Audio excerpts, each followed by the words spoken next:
Hello students, welcome to my class AKT biology. बेटा आज मैं आपको आपके बायोटेक्नोलॉजी के यूनिट से एप्लीकेशंस ऑफ बायोटेक्नोलॉजी वाले चैप्टर का लास्ट पार्ट ही करा रही हूँ। कुछ स्टूडेंट का ये पार्ट छूट गया है तो वही पार्ट मैं डिस्कस कर रही हूँ। चलो इसको डिस्कस करते हैं। और मैं बुक में से ही पढ़ा रही हूँ क्योंकि ये थोड़ा सा थ्योरेटिकल पार्ट है ज़्यादा।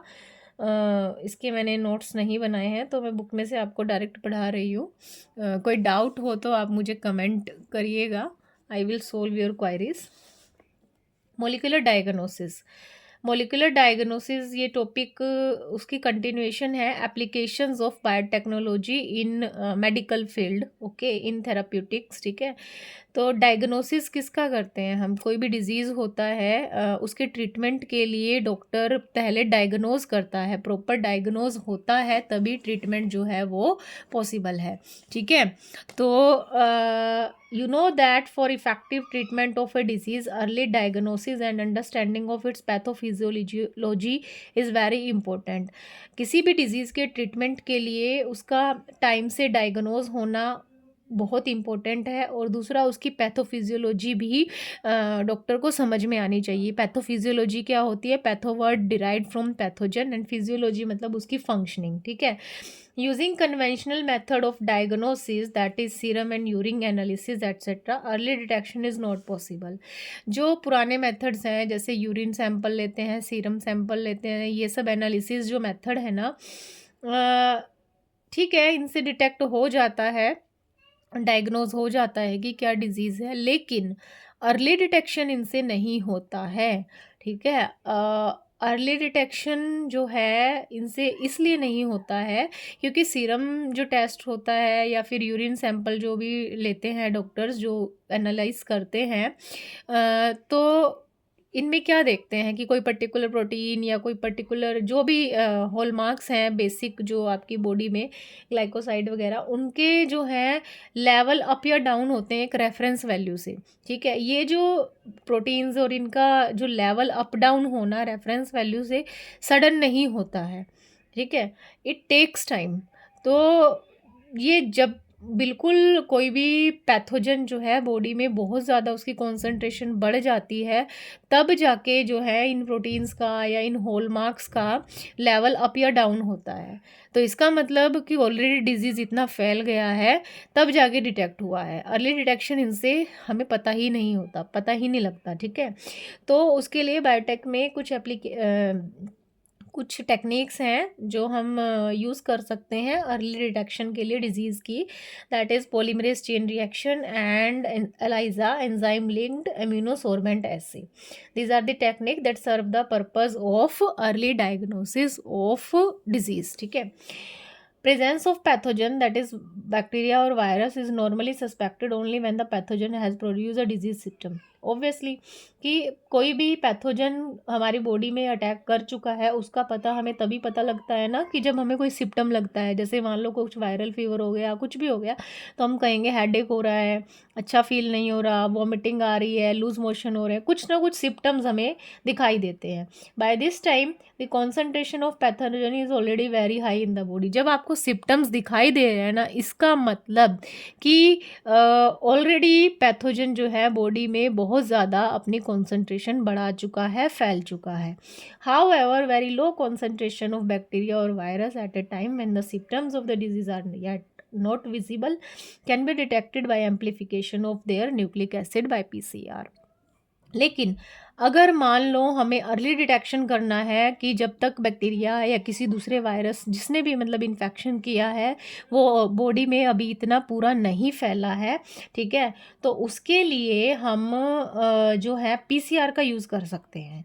कैसे? कि जो बैक्टीरिया या वायरस है उनके न्यूक्लिक एसिड को हम एम्पलीफाई कर देंगे, एक्सटेंड कर देंगे पीसीआर की हेल्प से। पीसीआर के लिए मैं एक सेपरेट वीडियो बना दूंगी। पीसीआर में 3 स्टेप होते हैं, डीनेचुरेशन, एनेलिंग एंड एक्सटेंशन। वहाँ पे आप पर्टिकुलर डीएनए फ्रेगमेंट को जो है एम्पलीफाई कर सकते हो। ये हमने डीएनए फिंगरप्रिंटिंग में भी किया था। ठीक है, वहाँ पे भी जब क्राइम वगैरह के सीन पे जब इनफ सैंपल प्रेजेंट नहीं होता तो पीसीआर की हेल्प से उसको एम्पलीफाई किया जाता है। Can you explain how PCR can detect very low amount of DNA? PC simply जो है वो स्टेप्स आपको पता होने चाहिए, और वो थोड़ा भी उनका जितना भी न्यूक्लिक एसिड बॉडी में अगर थोड़ा भी होगा, अगर थोड़ी कॉन्सेंट्रेशन होगी, पीसीआर की हेल्प से हम जो है उसको एम्पलीफाई करके डिटेक्ट कर सकते हैं कि किस बैक्टीरिया या वायरस ने अटैक किया है। PCR is now routinely use to detect HIV in suspected AIDS patients. AIDS के पेशेंट में, ठीक है, एचआईवी को डिटेक्ट करने के लिए पीसीआर का यूज़ कर सकते हैं। HIV is human immunodeficiency virus, ठीक है, जो एड्स के लिए रिस्पॉन्सिबल है।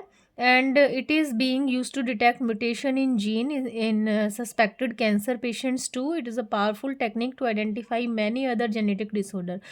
कैंसर पेशेंट्स में भी वैसे तो कैंसर के बहुत सारे रीज़न हैं, लेकिन जहाँ पे कैंसर का रीज़न जीन में म्यूटेशन होने की वजह से होता है, वहाँ पे जीन की म्यूटेशन को आप पीसीआर की हेल्प से चेक कर सकते हो। और दूसरे भी जेनेटिक डिसऑर्डर्स जो जीन में म्यूटेशन होने की वजह से होते हो, पीसीआर को आप वहाँ यूज़ कर सकते हो। वो कैसे यूज़ कर सकते हो? जैसे मान लो कि ये है डबल स्टैंडर्ड डीएनए, ठीक है, इस पे पीसीआर लगाएंगे, डीनेचुरेशन होगी। हमें नहीं पता कि इसमें कहाँ पर म्यूटेशन है। सपोज यहाँ म्यूटेशन है, तो जब एनेलिंग का स्टेप आएगा, जो हमारी स्पेसिफिक प्रोब होगी पीसीआर में, क्योंकि ऑलरेडी डीएनए में म्यूटेशन है, तो हमारी प्रोब जो है इसके साथ कॉम्प्लीमेंट्री बाइंडिंग नहीं करेंगी, क्योंकि उसमें तो म्यूटेशन है, इसलिए कॉम्प्लीमेंट्री बाइंडिंग नहीं होगी। तो वहाँ पे फिर उसको ऑटो रेडियोग्राफी से डिटेक्ट कर लिया जाता है कि यहाँ पर पर्टिकुलर पोजीशन पे इस जीन में म्यूटेशन है, क्योंकि इसने कॉम्प्लीमेंट्री बाइंडिंग नहीं की है प्रोब के साथ। ये इसमें एक्सप्लेन कर रहा है। A single standard DNA or RNA tagged with radioactive molecule, that is probe, is allowed to hybridize to its complementary DNA, ठीक है, प्रोब को हमने अलाउ किया कॉम्प्लीमेंट्री डीएनए के साथ हाइब्रिडाइज करने के लिए in a clone of cells, followed by detection using autoradiography, जो मैंने अभी आपको बताया। The clone having mutated gene will hence not appear on photographic film, ठीक है, क्योंकि म्यूटेशन होगी तो वो फोटोग्राफिक फिल्म पे नहीं दिखेगा, because the probe will not have complementary with the mutated gene, ठीक है। उसके अलावा अलाइजा हम यूज़ कर सकते हैं। अलाइजा का प्रिंसिपल है एंटीजन एंटीबॉडी इंटरेक्शन, ठीक है, जो मैंने आपको हेल्थ एंड डिजीज वाले में करवाया था। Infection by pathogen can be detected by the presence of antigen or by detecting antibody synthesise against pathogen. इसमें हम क्या करते हैं, इसमें भी मैं आपको थोड़ा सा बता देती हूँ कि सपोज ये वेल है, ठीक है, किट होती है एलाइजा की, ठीक है, मान लो हमने पेशेंट का सैंपल लिया, ये ब्लड सैंपल है, अगर उसमें कोई पर्टिकुलर प्रोटीन है, ठीक है, और कोई भी वायरस है उसका प्रोटीन होगा फिर उसमें, ठीक है, वो इन्फेक्शन जो है वो होगा, ठीक है, वो क्या है, एक तरह से एंटीजन है, ठीक है, क्योंकि वो बॉडी में जो है वो डिजीज़ कॉज कर रहे हैं।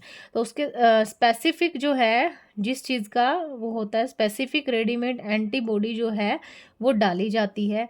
अगर सैंपल में वो सस्पेक्टेड जो है वायरस या बैक्टीरिया, जो भी डिजीज़ का जो भी सस्पेक्शन है वो प्रेजेंट होगा, तो आपकी एंटीबॉडी जाके एंटीजन के साथ कॉम्प्लेक्स बना देगी। और ये टेक्निक जो है डिटेक्शन के लिए इसको फ्लोरेसेंट लेबल कर देते हैं या रेडियो एक्टिव लेबल कर देते हैं। जहाँ जहाँ कॉम्प्लेक्स बनेगा तो आपको रेडियो एक्टिविटी या फ्लोरेसेंट लाइट दिखेगी। इसका अगर ये पॉजिटिव आ जाता है, इसका मतलब कि जो पर्टिकुलर डिजीज़ हम चेक कर रहे हैं that is positive. This is about molecular diagnosis. इसमें आप क्या बताओगे, यही बताओगे कि जो अर्ली डिटेक्शन मेथड अगर हमें करना है वो कन्वेंशनल मेथड से पॉसिबल नहीं है, इसीलिए न्यू मेथड्स पीसीआर और एलाइजा जैसे मेथड जो हैं वो अर्ली डिटेक्शन के लिए यूज़फुल हैं। कैंसर में भी, दूसरे जेनेटिक डिसऑर्डर्स में भी इनका बहुत इम्पोर्टेंट रोल है, ठीक है, ताकि अर्ली डिटेक्शन होगा तो डॉक्टर प्रॉपर ट्रीटमेंट दे सकता है पेशेंट को, ठीक है। Now next topic is transgenic animals, very important topic, जो बोर्ड में भी पूछ लिया जाता है कि ट्रांसजेनिक एनिमल्स क्या होते हैं और इनकी क्या एप्लीकेशंस हैं। Transgenic animals that have had their DNA manipulated to possess and express an extra या foreign gene are known as transgenic animal. जैसे मैंने क्रॉप में करवाया था, ट्रांसजेनिक एनिमल वो एनिमल्स होते हैं जिनका डीएनए जो है वो मैनिपुलेट कर दिया हमने, ठीक है, या चेंज कर दिया, ऑल्ट्रेशन कर दिया, ठीक है, उसमें कुछ या कोई एक्स्ट्रा बाहर से दूसरा फॉरेन जीन उसमें हमने इंट्रोड्यूस कर दिया। फॉर एग्जांपल हम चाहते हैं, ये एक एनिमल है, इसमें मिल्क एफिशिएंसी या मिल्क में कोई पर्टिकुलर प्रोटीन हमें बढ़ाना है, तो वो उस प्रोटीन का जीन हमने उसमें डाल दिया ताकि उसमें मिल्क प्रोडक्शन बढ़ जाए, उस प्रोटीन का प्रोडक्शन बढ़ जाए। तो वो एनिमल जिसमें मैनिपुलेशन की है according to our need, that उसको हम बोलेंगे ट्रांसजेनिक एनिमल, ठीक है। Transgenic animals, transgenic rat, rabbit, pig, sheep, cow, fish have been produced, ठीक है। ये सब, इन सब में इन सब को ट्रांसजेनिक एनिमल मॉडल के फॉर्म में बनाया भी गया है। Although over 95% of all existing transgenic animals are mice, लेकिन इन सब में ज़्यादातर जो है माइस मॉडल पर ही काम होता है। Why are these animal being, mice पे क्यों काम होता है? पहले तो क्योंकि रिसेम्बलेंस जो है वो ह्यूमन से है डीएनए की, इसीलिए जो है ताकि उसका यूज़ ह्यूमन के लिए किया जा सके, इसलिए माइस मॉडल ज़्यादा बनाते हैं। Why are these animal being produce, how can man benefit from such modification, कि ट्रांसजेनिक एनिमल बनाते क्यों हैं और ह्यूमन को इससे क्या फ़ायदा है, ठीक है। तो इसका मतलब एप्लीकेशंस ऑफ ट्रांसजेनिक एनिमल्स, पहली है application normal physiology and development. जब हम ट्रांसजेनिक एनिमल बनाते हैं तो उसकी हेल्प से हम किसी भी ऑर्गेनिज्म की बॉडी की नॉर्मल फिजियोलॉजी और डेवलपमेंट को समझने के लिए भी हम जो है ट्रांसजेनिक एनिमल मॉडल बनाते हैं। मैं आपको एग्जांपल के लिए बताती हूँ, जैसे कोई भी प्रोटीन है, ठीक है, वो प्रोटीन जो है उसका जीन हमने डाला और हम वहाँ पे देखेंगे कि वो वहाँ पे प्रोड्यूस होके उसका बॉडी पे क्या इफ़ेक्ट पड़ रहा है, वो दूसरे प्रोटीन्स के साथ क्या इंटरफेयर कर रहा है, या अगर मान लो उसका प्रोडक्शन स्टॉप कर दिया जाए तो बॉडी पे क्या इफ़ेक्ट होगा। मतलब उसकी फिजियोलॉजी, बॉडी की फिजियोलॉजी और डेवलपमेंट को स्टडी करते हैं। जैसे आपकी बुक में दे रखा है, transgenic animals can be specifically design to allow the study of how genes are regulated and how they affect the normal function of the body and its development, कि जीन्स कैसे रेगुलेट मतलब वे में काम करते हैं, कैसे अगर जीन्स में कुछ प्रॉब्लम हो जाए तो नॉर्मल बॉडी का फंक्शन कैसे अफेक्ट होता है या डेवलपमेंट कैसे अफेक्ट होती है। Study of complex factor involving in growth such as insulin like growth factor by introducing gene from other species that alter the formation of this factor, studying the biological effect that result information is obtained about the biological role of the factor in the body। जैसे insulin like growth factor है, वो growth के लिए responsible होता है, ठीक है, लेकिन हम कोई ऐसा जीन प्रिपेयर करेंगे जो इसको बनने नहीं देगा बॉडी में, ठीक है, तो वो जीन जब जाएगा बॉडी में इसकी फॉर्मेशन को रोक देगा, ठीक है। तो हम ये देखेंगे कि फिर इंसुलिन लाइक ग्रोथ फैक्टर नहीं बना तो इससे बॉडी की नॉर्मल फिजियोलॉजी और फंक्शनिंग पे क्या फ़र्क पड़ा, ठीक है, डेवलपमेंट हुई नहीं हुई, कितनी हुई, वो हम स्टडी करते हैं। एक तरह से स्टडी के लिए जो है हम ट्रांसजेनिक एनिमल बनाते हैं। उसके बाद है किसकी study? Study of disease. Many transgenic animals are designed to increase our understanding of how genes contribute to the development of disease that means यहाँ पे हम ऐसे ट्रांसजेनिक एनिमल बनाएंगे जिनकी हेल्प से हम ये पता कर सकते हैं कि स्पेशली जीन्स की अगर बात करें तो जेनेटिक डिसऑर्डर, ठीक है, कि जीन्स जो हैं वो डिजीज़ के लिए कैसे रिस्पॉन्सिबल हैं, जीन्स में अगर कुछ ऑल्ट्रेशन हो जाती हैं तो these are specially made to serve as model for human disease so that investigation for new treatment for the disease is made possible. और ज़्यादातर जो ह्यूमन को डिजीज़ होते हैं, ठीक है, उन्हीं के लिए इन्वेस्टिगेशन की जाती है ताकि फिर उनके प्रॉपर ट्रीटमेंट का वे हम ढूंढ सके। Today transgenic models exist for many human disease, बहुत सारे ह्यूमन डिजीज़ के लिए ट्रांसजेनिक मॉडल्स तैयार किए गए हैं, जैसे कैंसर के लिए, ठीक है, सिस्टिक फाइब्रोसिस के लिए, रूमेटॉइड अर्थराइटिस के लिए, अल्जाइमर्स डिजीज़ के लिए। अल्जाइमर आपको पता है कि मेमोरी लॉस हो जाती है, ब्रेन का डिजीज़ है। रूमेटॉइड अर्थराइटिस जो है एक ऑटोइम्यून डिजीज़ है। और कैंसर के लिए जो है माइस मॉडल बहुत बनाए गए हैं, क्योंकि कैंसर अलग अलग टाइप के होते हैं, अलग अलग टाइप के कैंसर के लिए अलग अलग टाइप के माउस मॉडल जो हैं वो बनाए गए हैं। देन बायोलॉजिकल प्रोडक्ट्स, जैसे इसका नेम सजेस्ट कर रहा है कि कुछ ना कुछ हमें बायोलॉजिकल प्रोडक्ट मिलता है, ठीक है। वो जो बायोलॉजिकल प्रोडक्ट है वो इम्पोर्टेंट है ह्यूमन के लिए। जैसे medicine required to treat certain human disease can contain biological product. बहुत सारी जो मेडिसिन्स जो होती हैं उनमें बायोलॉजिकल प्रोडक्ट होते हैं, प्रोटीन्स वगैरह, ठीक है, ह्यूमन डिजीज़ वगैरह को ट्रीट करने के लिए हम यूज़ करते हैं। But such products are often expensive to make, but इनको क्रिएट करना बहुत एक्सपेंसिव होता है। तो इसका ऑल्टरनेट वे क्या है? Transgenic animal that produce useful biological product can be created by introduction of the portion of the DNA or gene which code for the particular product. ठीक है, जो भी प्रोडक्ट बनाना है तो उसका जो जीन है, जो मॉडल है एनिमल मॉडल, उसमें इंट्रोड्यूस कराएंगे और वहाँ प्रोड्यूस करवा लेंगे। जैसे एग्जांपल है ह्यूमन प्रोटीन है जिसका नाम है alpha one antitrypsin, that is use to treat emphysema. Emphysema lungs का एक डिजीज़ होता है। Similar attempts are being made for the treatment of phenylketonuria. ये जो है एक ऑटोजोमल डिजीज़ है फिनाइलकीटोनुरिया, जो हमने जेनेटिक्स में पढ़ा था। और सिस्टिक फाइब्रोसिस, इनके ट्रीटमेंट के लिए भी ट्रांसजेनिक मॉडल बनाए गए हैं। ये आ जाता है, वन वर्ड में पूछा जाता है। इन 1997 द फर्स्ट ट्रांसजेनिक काउ रोजी produce human protein and rich milk 2.4 ग्राम पर लीटर। 1997 में पहली ट्रांसजेनिक काउ बनाई गई थी जिसका नाम था रोजी सॉरी।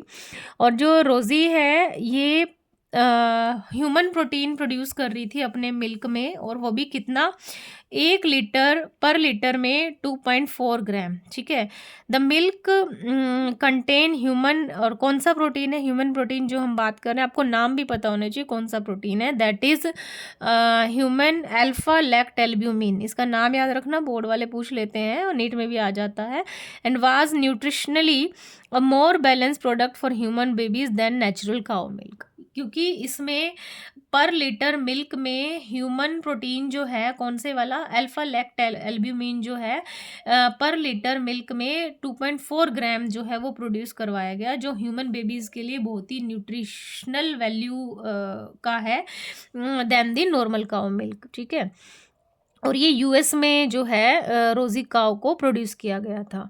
देन वैक्सीन सेफ्टी, अब वैक्सीन्स वगैरह जो बनाते हैं उनकी सेफ्टी टेस्टिंग के लिए भी हम ट्रांसजेनिक मॉडल बना सकते हैं। डायरेक्ट ह्यूमन पे तो नहीं यूज़ कर सकते, तो मॉडल पे चेक कर लेंगे कि कोई साइड इफ़ेक्ट तो नहीं है।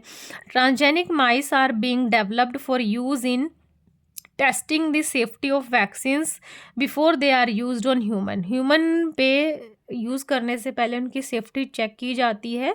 Transgenic mice are being used to test the safety of the polio vaccine. Polio की वैक्सीन के लिए भी माइस बनाई गई थी। If successful and found to reliable they could replace the use of monkey to test the safety of the batches of the vaccine. अगर mice model या फिर किसी भी ट्रांसजेनिक एनिमल मॉडल पे सक्सेसफुल रहता है, ये वैक्सीन सेफ रहता है, तो फिर मंकीज़ पे ट्राई किया जाता है। इस तरह से अलग अलग फेज चलते हैं ये ट्रायल के लिए। Then chemical safety testing, this is also known as toxicity or safety testing. The procedure is same as that used for toxicity testing toxicity of drugs. Transgenic animals are made that carry gene which make them more sensitive to toxic substance than non-transgenic animals. They are then exposed to the toxic substance and effect our studies. Toxicity testing in such animal will allow us to obtain result in less time. Okay, इनमें ऐसे gene होते हैं कि इनको sensitive बना दिया जाता है सब्सटेंसेस, टॉक्सिक केमिकल्स के लिए। ठीक है, तो जब उसमें हम वो इंट्रोड्यूस करवाते हैं तो वो जल्दी रिजल्ट दे देते हैं, जो सेंसिटिव हो जाते हैं ना, इसीलिए तो टॉक्सिसिटी जो है उनकी सेफ्टी टेस्ट की जाती है केमिकल्स की, कि how much they are toxic और नॉट, ठीक है। So these are the applications of transgenic animals की पहली क्या थी, नॉर्मल फिजियोलॉजी और डेवलपमेंट को स्टडी करने के लिए, डिजीज़ को स्टडी करने के लिए, बायोलॉजिकल प्रोडक्ट ऑब्टेन करने के लिए, और वैक्सीन और केमिकल की सेफ्टी को टेस्ट करने के लिए, ठीक है।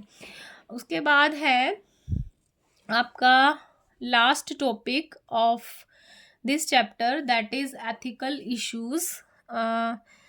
एथिकल इश्यूज, अब मैं बार बार आपको कह रही हूँ, हमने ये जीन यहाँ से उठाया, वेक्टर में डाला, होस्ट में डाला, ऐसे कर दिया, वैसे कर दिया, ठीक है।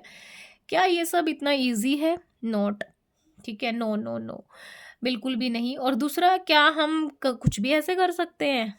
कुछ रूल्स होते हैं, कुछ रेगुलेशंस होते हैं, मोरल वैल्यूज़ होती हैं, बहुत सी चीज़ें होती हैं, हमें उसको प्रॉपर चैनल के थ्रू ऑथराइज करवा के ये चीज़ें करवानी पड़ती है, तब जाके हमें परमिशन मिलती है, ठीक है। तो एथिकल इश्यूज़ क्या हैं? The manipulation of living organism by human race can not go on any further without regulation. अगर हम लिविंग ऑर्गेनिज्म में मैनिपुलेशन कर रहे हैं, बायोटेक यूज़ कर रहे हैं, ठीक है, वो अगर हम रूल्स और रेगुलेशन फॉलो करके नहीं करेंगे तो ये चीज़ ज़्यादा दिन नहीं चलेगी। Some ethical standards are required to evaluate the morality of all human activities that might help or harm living organism.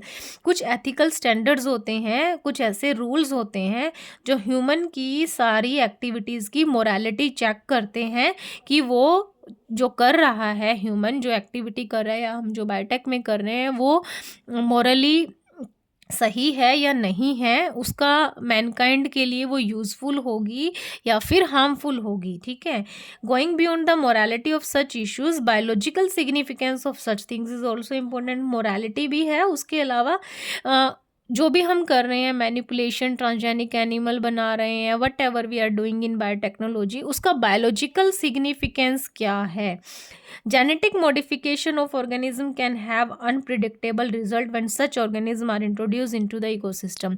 जो हम जेनेटिक मॉडिफिकेशंस कर रहे हैं, जीएम जो हम कर रहे हैं, मैनिपुलेशन कर रहे हैं, अगर उसको प्रॉपर चैनल से और ये ऑथराइज वे में चीज़ें ना हो, ठीक है, जब इन चीज़ों को जेनेटिकली मॉडिफाइड क्रॉप है या एनिमल है, अगर हम अपने एनवायरनमेंट में जब रिलीज़ करेंगे, ठीक है, अगर वो सही नहीं होगी, एनवायरनमेंट के ऊपर बहुत अनप्रिडिक्टेबल रिजल्ट निकल के आ सकते हैं, कुछ भी हार्मफुल हो सकता है, ठीक है।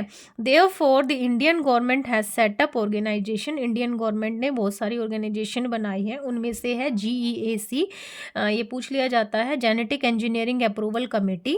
ये क्या करती है? Which will make decision regarding the validity of GM research and the safety of introducing GM organism for public services. ये डिसाइड करती है कि कोई भी जेनेटिक मॉडिफिकेशन जो हो रही है वो वैलिड है या नहीं है, वो सेफ है या नहीं है, अगर उसको पब्लिक सर्विस के लिए इंट्रोड्यूस किया जाएगा तो, ठीक है, उनकी सेफ्टी वो चेक करती है। मॉडिफिकेशन और usage of living organism for public services, जैसे हमने डिस्कस किया, हम फूड में, मेडिसिन वगैरह में जेनेटिक मॉडिफिकेशन करते हैं, इन सब के लिए has also created problem with patent granted for the same. Patent क्या होता है? कॉपीराइट करवा लेना, ठीक है। अब ये चीज़ मैं आपको बताऊंगी कि बहुत से लोग जो हैं जेनेटिक मॉडिफिकेशन करके उस चीज़ को पेटेंट करवा लेते हैं, कॉपी करवा लेते हैं, बट जो वो जेनेटिक मॉडिफिकेशन करते हैं और कॉपी कर लेते हैं, कॉपीराइट अपना मतलब करवा लेते हैं, तो एक तरह से इस चीज़ में कुछ चीटिंग भी होती है। अभी मैं एग्जांपल से ये डिस्कस करूँगी आपको। Okay, there is growing public anger that certain companies are being granted patent for product and technology that make use of the genetic material, plant, other biological resource that have long been identified, developed and used by farmer and indigenous people of a specific region or country। ये कहना चाहता है कि मतलब बहुत सी कंपनियां क्या करती हैं कि कोई भी डेवलपिंग कंट्री है, ठीक है, या कोई पर्टिकुलर नेटिव टाउन है, नेटिव इंडिजिनस पीपल हैं, वो लोगों वो उनका जो ट्रेडिशन है, ठीक है, तो मल्टीनेशनल कंपनीज जो हैं उस चीज़ों को एक्सप्लॉइट करके थोड़े बहुत मॉडिफिकेशन करके अपना कॉपीराइट ले लेती है, वो उसका पेटेंट बनवा लेती हैं। और फिर पेटेंट तो आपको पता ही है, अगर किसी को कोई अपना पेटेंट करवा लेता है तो इसका मतलब है कोई भी उनकी इच्छा के बिना, उनकी परमिशन के बिना उस चीज़ को सेल नहीं कर सकता, या फिर जो कुछ भी है वो अपना बना लेते हैं उस चीज़ को, तो उनका तो राइट ख़त्म हो जाता है ना फिर। तो इसीलिए इस चीज़ को लेके बहुत सारे कॉन्फ्लिक्ट हैं, जो मैं एग्जांपल से बताती हूँ। राइस का एग्जांपल है, rice is an important food grain, ठीक है, राइस जो है इंडिया में बहुत ही इंपॉर्टेंट फूड ग्रेन है, the presence of which goes back thousands of year in Asia's agriculture history. Asia की एग्रीकल्चर हिस्ट्री में भी इसका डिस्कशन है।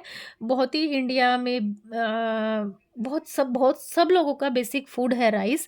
There are an estimated 2 lakh varieties of rice in India alone. India में 2 लाख से भी ज़्यादा वैरायटी है राइस की। The diversity of rice in India is one of the richest in the world. और ये डाइवर्सिटी राइस की इंडिया में वर्ल्ड में काफ़ी फेमस है।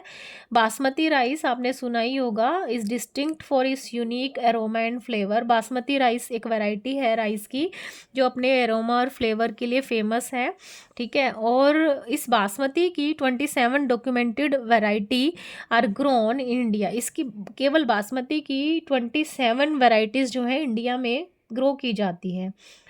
देर is the reference to basmati in ancient text, folklore, जो इंडियन ट्रेडिशनल स्टोरीज़ हैं, पोइट्री हैं, उन सब में भी आपको बासमती के बारे में थोड़ा बहुत सुनने को मिलेगा। That it has been grown for centuries. काफ़ी पुराने टाइम से इंडिया में इसकी खेती होती है।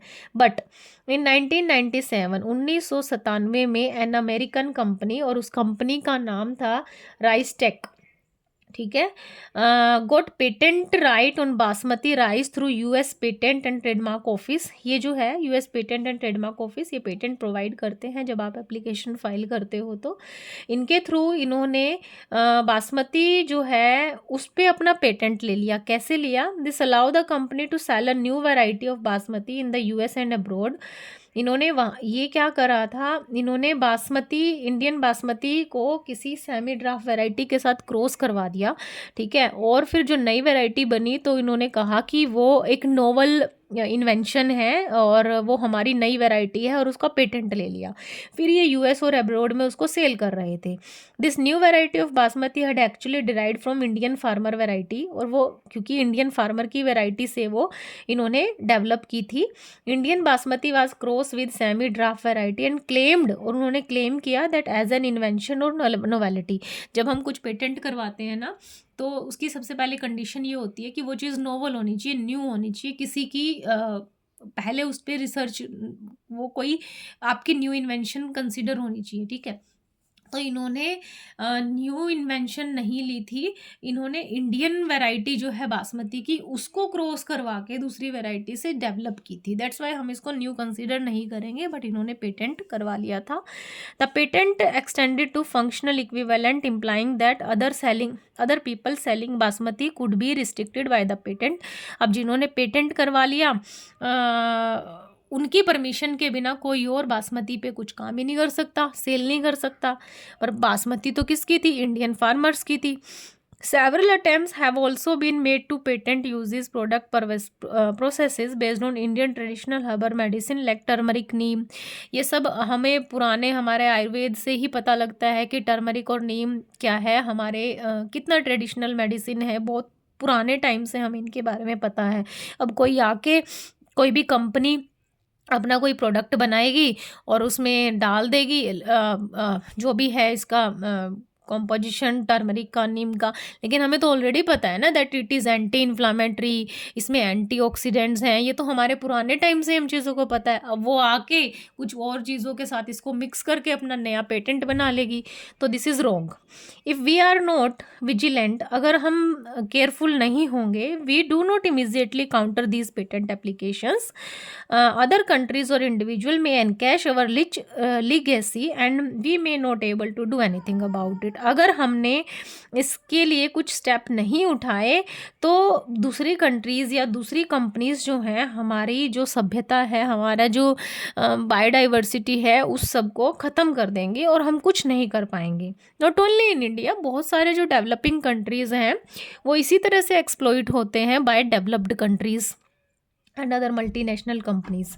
तो उसके लिए एक हम टर्म करेंगे biopiracy. Biopiracy is the term used to refer to the use of bio resources by multinational companies and other organisation without proper authorisation from the country and the people concern without compensatory payment. Biopiracy होती है biological products की, bio resources की चोरी, है ना।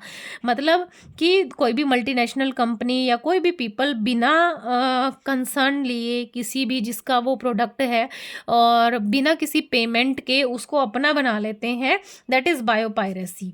Most of the industrialized nation are rich financially but poor in biodiversity and traditional knowledge. In contrast, developing countries, the underdeveloped world is rich in biodiversity and traditional knowledge related to bioresources. Traditional knowledge related to bioresources can be exploited to develop modern applications and can also be used to save time, efforts and expenditure during their commercialization. ये कहना है कि जो developing countries हैं, चाहे वो financially strong नहीं है बट ट्रेडिशनली बायोडाइवर्सिटी में वो रिच हैं, ठीक है।